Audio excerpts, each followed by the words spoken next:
Bon alors on dit quoi my loves? On dit quoi? J'espère que vous allez bien. Dans cette nouvelle vidéo, je vous retrouve pour vous montrer comment je me suis tressée toute seule, comment j'ai réalisé cette coiffure protectrice. C'est parti, on y va. Alors je commence sur des cheveux qui sont propres et que j'ai lavés la veille. J'ai juste tenu mes cheveux en vanille pour pas qu'ils s'en mêlent, pour pouvoir les coiffer. C'était la première fois que je réalisais des nattes collées, des Fulani braids sur ma propre tête. Bon, pour les personnes qui me suivent sur Instagram, vous avez vu les paquets de mèches que j'ai achetés. Ce sont des expressions, d'accord? J'en ai acheté 4 paquets en anticipant un au cas où. En termes de couleur, c'est du numéro 2. Pour les personnes qui connaissent les mèches expressions, c'est tout simplement les mèches avec lesquelles on fait les rastas, les tresses, les nattes collées, appelez ça comme vous voulez, d'accord? C'est extrêmement long, donc moi j'ai choisi de les couper en deux parce que certes je suis grande, mais avoir des tresses qui descendent jusqu'en bas de mes fesses, j'ai plus l'âge. Donc j'ai coupé le paquet de mèches en deux.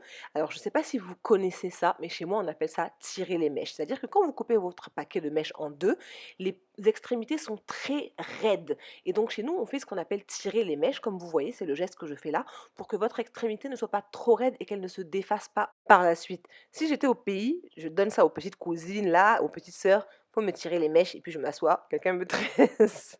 Mais je préfère me tresser toute seule, vous le savez très bien, donc j'ai tiré les mèches. Le reste, quand j'étais fatiguée, c'est ma fille qui a fait ça parce que, voilà, faut quand même qu'elle puisse apprendre. Et comme je vous l'ai montré sur Instagram, elle est venue s'occuper de mes cheveux avec moi. Alors, dans cette vidéo, il y aura beaucoup de poussage de tête de la part de cet individu. C'est-à-dire que vraiment, elle s'est dit, comme c'est mon tour de prendre un petit peu la main, attendez d'abord que je maîtrise. Donc j'ai décidé d'apprendre à ma fille, à commencer à apprendre en tous les cas à tresser quelqu'un, à manipuler la tête de quelqu'un. Ce n'est pas quelque chose d'évident, mais je veux qu'elle sache comment on fait. Donc comme vous voyez, j'avais très très mal parce qu'elle commençait à la racine. Donc je lui ai montré, je lui ai dit, je l'ai guidée. C'est extrêmement important pour moi que l'on puisse transmettre à nos enfants, aux générations suivantes en tous les cas, comment prendre soin, certes, de leurs propres cheveux, mais comment prendre soin des cheveux des autres aussi. Parce que dans le futur, elle aura peut-être besoin de prendre soin des cheveux de ses copines, de ses potes, si elle a des amis masculins qui veulent faire des tresses. Donc pour moi, c'est important cette transmission du savoir. Donc je lui ai montré comment on fait, comment on s'occupe des cheveux, comment on trace, etc., etc. Comme vous pouvez le voir, ses gestes sont déjà beaucoup plus doux. Elle a compris qu'on ne tirait pas à la racine.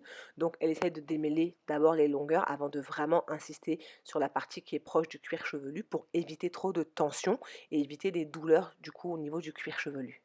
Pour cette coiffure protectrice, j'ai choisi à l'arrière de ma tête de faire ce qu'on appelle des knotless braids. Donc ce sont des tresses sans qu'on voit le nœud. Vous savez, sans la partie ronde, hein, un petit peu de la tresse en fait.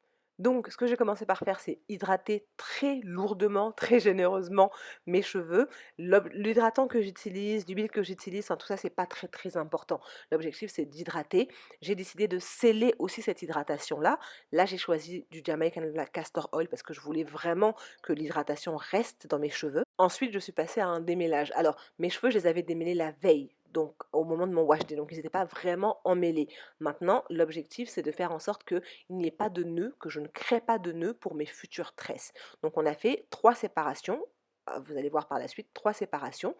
On nourrit le cuir chevelu, extrêmement important quand vous faites une coiffure, que ce soit vous qui vous coiffiez ou quelqu'un qui vous coiffe, c'est important de nourrir votre cuir chevelu parce que vos cheveux vont rester dans les tresses et il faudra quand même prendre soin de votre cuir chevelu. Donc on a nourri le cuir chevelu, ensuite elle démêle de manière un peu plus approfondie et on va passer à la partie installation des knotless braids. Vous avez vu comment elle a poussé ma tête là? Elle aime trop ça, hein. Franchement, elle a pris plaisir à pousser la tête de sa mère là. Je lui dis de se calmer. Donc, on sépare la partie du bas en autant de tresses que l'on veut en réaliser. Vous n'êtes pas obligé de faire le même nombre que moi. Moi, j'en ai fait 5. Regardez-moi comment elle pousse ma tête là. Non, elle poussait en fait pour que vous puissiez voir et compter. Comme elle vous montre, on a 5 tresses en bas. Maintenant, vous faites le nombre que vous voulez. Vous êtes vraiment libre de faire comme vous le souhaitez. Et ce qu'on fait pour les knotless braids, c'est que moi, je fais d'abord une première base où je tresse 4 à 5 fois et ensuite je laisse la longueur telle quelle. Je ne crois pas. Il y a de pousser la tête des gens comme ça. Oui, Tu tiens ça? Oui, s'il te plaît. Je sais pas ce que je tiens. Je tiens bien là? Oui, peu importe. Alors, Alors, à cette étape-là, c'est vous qui choisissez. Moi, j'ai décidé de les faire avec la méthode des knotless braids. Vous n'êtes pas obligé de faire de cette façon. Vous pouvez juste faire des vanilles. Si ça va tenir, c'est vous qui allez voir. Moi, je me suis rendu compte que quand je veux faire les knotless braids, c'est plus facile si je fais d'abord une base de tresse avant d'insérer les mèches. Donc, comme vous voyez le résultat, une fois qu'on a eu tout fini derrière, c'est juste 3-4 fois on tresse et ensuite je laisse la longueur de mes cheveux. J'aurais pu terminer ça en vanille, mais clairement flemme en fait. Donc voilà le nombre de tresses qu'on a à peu près derrière. Mettez sur pause, comptez si vous le souhaitez, je n'ai pas compté. Je prends ensuite mon crochet et donc une section de mèche, juste une section classique comme ça. Je n'ai pas passé 2 fois la mèche, je n'ai pas noué, non. Je passe mon crochet à travers la base de ma, on va dire de ma rasta, on va appeler ça une rasta comme ça. Je retire la mèche synthétique, donc elle se retrouve au milieu et ensuite je tresse avec mes cheveux plus les cheveux synthétiques. Ça fait 3 brins et petit à petit je sépare les cheveux synthétiques pour me retrouver avec une tresse classique. Et comme vous voyez à la racine, on ne se retrouve pas avec le gros nœud qu'il y a quand on fait les mèches différemment. Parfois, sur certaines braids, en fait, vous vous rendez compte qu'il y a un gros nœud à la racine. Moi, je trouve pas ça joli, donc je préfère procéder par cette méthode-là, la méthode des knotless braids. Donc, je passe la mèche synthétique à l'intérieur du cheveu. Je fais en sorte que le cheveu synthétique se retrouve au milieu, comme vous voyez. À l'intérieur, il est bien coincé. Et ensuite, je tresse. Alors pour ce tuto, je n'ai pas du tout étiré mes cheveux ou lissé mes cheveux, j'ai fait sur mes cheveux crépus dans leur état après avoir séché après le wash day. Donc je fais bien attention quand je vais au bout de faire en sorte que mes longueurs se retrouvent bien coincées dans la tresse, sinon quand ça sort, c'est pas très joli. Une fois que j'ai fini l'ensemble, voilà à quoi ça ressemble derrière. Comme vous voyez, c'est bien plat en fait. Voilà, on n'a pas les grosses boules façon que j'aime pas trop. On ne se retrouve pas avec ça, excepté sur celle du milieu, parce que je voulais vous montrer la différence avec les autres. Il n'y a pas cette boule-là. Ok, on passe maintenant à la partie la plus fastidieuse, les nattes collées. Donc, j'ai fait comme pour le reste, j'ai bien hydraté mes cheveux. J'ai profité pour sceller l'hydratation, parce que l'objectif c'est quand même que mes cheveux restent dans une coiffure protectrice. Je nourris bien mon cuir chevelu. Sincèrement, je prends bien soin de mes cheveux quand ils sont dans les tresses pour que ça ne s'abîme pas, pour que quand je défais, ils ne se cassent pas, etc. Donc je fais vraiment attention, quoi, tu vois, parce que je bichonne quand même un peu mes cheveux. Donc je vais commencer par faire les tresses, donc les nattes en arrière.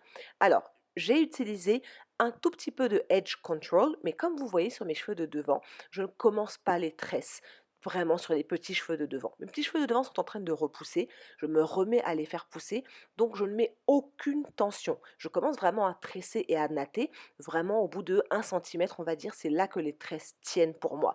Pour moi, c'est capital parce que pendant des années, j'ai abîmé mes cheveux de devant en tressant justement les cheveux de devant, d'accord? Donc là, ce que je fais, c'est que je rajoute petit à petit un petit peu de mèche synthétique au milieu de la tresse. Comme vous pouvez voir, j'ai juste rajouté un brin de mèche synthétique, donc je continue à tresser doucement, sans tirer pour ne pas casser mes cheveux. Et une fois que j'ai avancé, 1, 2, 3, 4 fois, je vais rajouter à nouveau un petit peu de cheveux synthétiques pour que la tresse, pardon, s'épaississe un petit peu en allant vers le bas. Alors c'est un process que je n'ai fait que sur ces 2 tresses-là, parce que je trouvais en fait que cet épaississement n'était pas joli.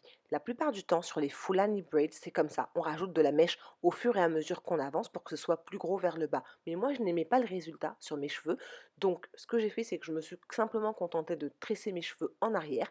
Et à la fin, j'ai rajouté les extensions. Et comme vous pouvez le voir, les gars, le soleil est tombé, j'ai mal au bras. Franchement, se tresser seul, c'est pas la blague, j'avais mal au bras. Ceux qui me suivent sur Instagram, vous avez vu comment je souffrais, comment je galérais. Mais je vous avais dit, c'était un challenge que vous m'aviez lancé sur Instagram. Vous aviez choisi ma coiffure protectrice, j'ai décidé de respecter le challenge, ok? Donc je natte tout en allant vers l'arrière. Comme vous voyez, là, je ne rajoute pas du tout d'extension de cheveux synthétiques. Je tresse petit à petit en allant vers le bas. Et ce n'est qu'une fois que j'ai avancé, on va dire 1 ou 2 centimètres, vous voyez, là que j'ai fini de tresser, que je vais rajouter l'extension.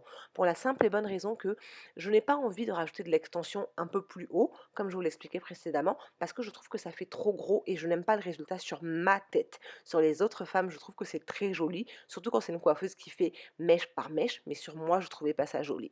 Alors, comme vous voyez, ce que je vous expliquais, vous voyez, mes petits cheveux de devant sont à nouveau en train de repousser. Vraiment, merci mon Dieu. Je vous parlerai de tout ça un peu plus tard, ok, dans l'année. Mais c'est en train de repousser, donc j'ai pas envie de tresser ça. Il y a beaucoup de personnes qui estiment que quand tu te fais des nattes collées, il faut tresser les cheveux de devant. personne ne me force en fait. Je commence à tresser, vous voyez, au bout de 1 cm, donc il n'y a pas de pression sur mes petits cheveux. L'objectif quand on fait une coiffure protectrice, c'est pas de casser ses propres cheveux, absolument pas. Et en parlant de casse, regardez à ce moment-là comment je suis en train de tresser, comment je démêle bien mes longueurs.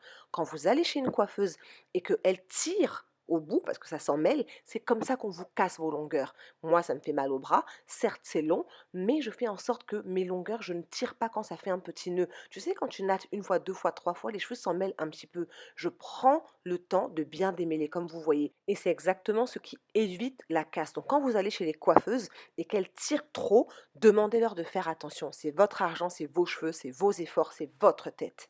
Et voilà le résultat.